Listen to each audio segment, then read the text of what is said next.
without hurting the image of God. Everything that I do should be done for God's glory, not for ego, not for pride, and not for the passions of my heart, the things that I desire, things that I would lust after. If I am living for my ego or my pride, it's not for the glory of God. And if I am trying to exercise a freedom, but it's not for God's glory, it's so I can do what I want to do, it's not right. It's not the attitude of someone who's striving to live and honor God. And that's where we want to be. And so whatever it is that we decide to do, whatever freedom we decide to exercise, or whatever freedom we decide to lay the right down to exercise it, we need to be doing this all for God's glory so that God looks good, not so we feel good about ourselves or look good. It's not about us. It's about God. Everything I do needs to be weighed against the potential stumbling block that it raises for others. One of the other examples I spoke to last week, as not really a Christian issue, was drinking, and not Diet Pepsi. Although, boy, I could go for one right now. Alcohol. Drunkenness is a Christian issue. It's a biblical issue. It is flat out wrong. Okay? I can't get any more clear than that.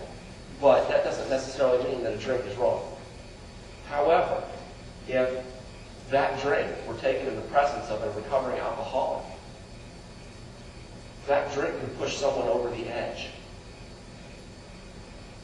That's bringing harm to someone. That's being hurtful to someone. Therefore, it's wrong. And even though I might have the freedom to exercise that, if it becomes a stumbling block for someone else, do you understand it's wrong? I don't want to ever do anything that causes someone else to fall away from a wonderful walk with Jesus. It's just not where I want to be. And I hope that's where we want to begin to live, in ways that bring honor and glory to God, not ourselves. Always watching out for the others rather than for our own rights. And I think that's what Paul was really trying to get folks to understand. And he spent a lot of time talking about some wonderful experiences that the Israelites had, and yet the seeming stupidity with which they then behaved.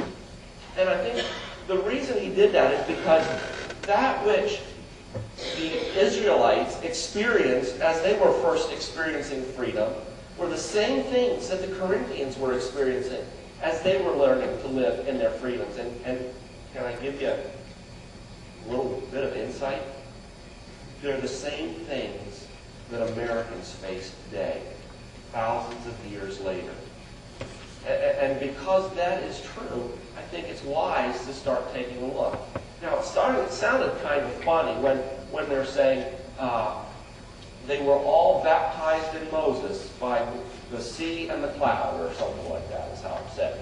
And it kind of doesn't make sense until you get the story. You've got to remember that 70 people went to Egypt to live with their brother Joseph. The family got together in Egypt. And over the course of 400 years, favor with the pharaohs had fallen. The people had become enslaved, and the 70 had grown to millions. And it was a mighty nation of slaves. In fact, that's the reason that they decided to start murdering the male babies, because they were afraid that the next generation would be so great that it would overwhelm the population of Egypt. And this was a scary reality to Pharaoh, and so he ordered the death of all of the children, boys.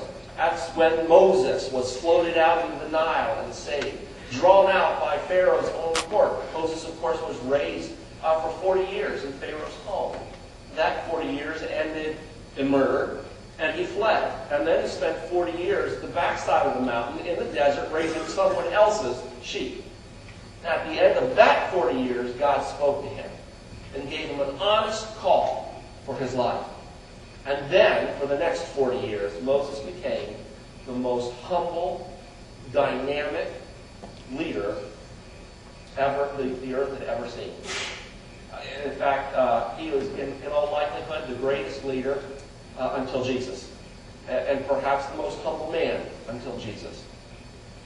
What would it have been like to have Moses as our leader? That's just awesome reality. Awesome thing to think through. Anyhow, but as they were fleeing from Egypt, they ran into that proverbial rock and hard place situation, right? Because the sea is in front of them, and the charging, dynamic army of the Egyptians is trailing hard. And so what are they going to do? And then already they're starting to whine and complain, right? It's just their nature. But Moses steps in, and across they can go on dry land. It's like a mighty wall of waters lines up on one side as all the water disappears on the outgoing side. And they walk across what should have been a muddy hole of a mess on dry land. Unbelievable. Unbelievable. Not only do they do that, once they get to the other side, and I don't know which is the greatest part of the miracle. The fact that the water opened and they walked through on dry land, or that as soon as that last step was taken outside of that seabed, that the wave came crashing down and completely annihilated the Egyptian army. I'm not sure which is the bigger miracle, but it's really cool no matter which way you look at it. Once they got to the other side, they are led around by the very presence of God. He revealed himself in a pillar. During the daytime, it was a pillar of cloud of God's glory. And at night, it was a pillar of fire. These were dramatic realities with which these people lived every single day. And all of Israel, every one of those millions of people, walked through the sea on dry land. Unspeakable, unheard of, unbelievable. They all experienced it, every single one of them. And they were all led by the cloud of God's glory. Millions of people, same experience. All of Israel was united under the leadership of perhaps the greatest leader the world had ever seen to that day, Moses. Not only that, but as they journeyed, they were all given the great privilege of eating the same spiritually significant food. In fact, the Bible calls it the food of angels. Well, we know it today as manna, which means, what's that?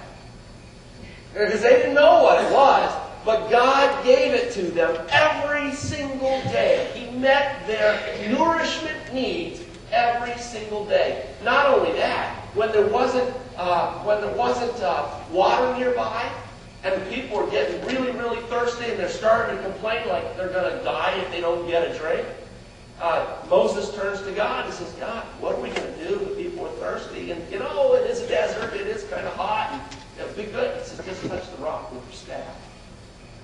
Okay, God, that's nice, but how are we going to get water? He says, trust me, Moses, touch the rock. But God, what we need is water. Touch the rock. And he touches the rock, and the rock starts to cry. And water is there to sustain all people. How cool is that? So they eat the same spiritual food. They've all tasted the same miraculous water. They've all experienced the great leadership of Moses. They walked through a sea on dry land. And they were led by the very presence of God in the pillar of a cloud of his own glory. And yet, most all of them fell into idol worship. Unbelievable. In the time that it took Moses to say, I'm going to go have a word with God, journey up the mountain, talk with God, get the 10 Commandments, turn around and come back down, the people had completely fallen apart. And they began worshiping idols. And the idol that they decided to worship, well, they got all of this wonderful gold that they brought out of Egypt. And they melted it up and formed it into the shape of a calf.